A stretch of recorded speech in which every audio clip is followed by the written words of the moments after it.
Uova mimosa.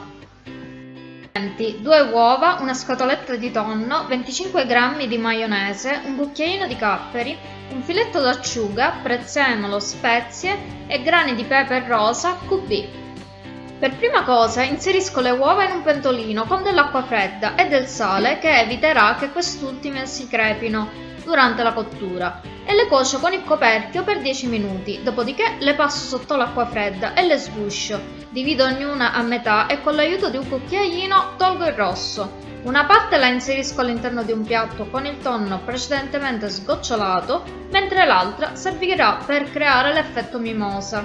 Mi occupo della farcia e, oltre al tonno, aggiungo la maionese, il prezzemolo tritato finemente, l'acciuga ed i capperi. Se usi, come nel mio caso, quelli salati, sciacquali sotto l'acqua. Mescolo fino ad ottenere una crema e a piacere aggiungo le spezie. Non esagerare, mi raccomando, perché il composto è già saporito.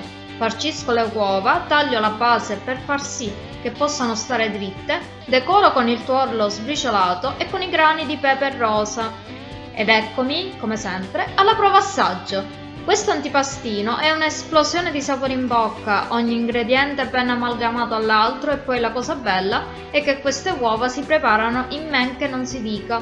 Questa è la prima ricetta per la festa della donna, la prossima la vedrai domani, quindi non mancare. E se questo piatto dai colori accesi ha catturato la tua attenzione, ti invito ad iscriverti, a regalarmi un like e a condividere il video con i tuoi amici.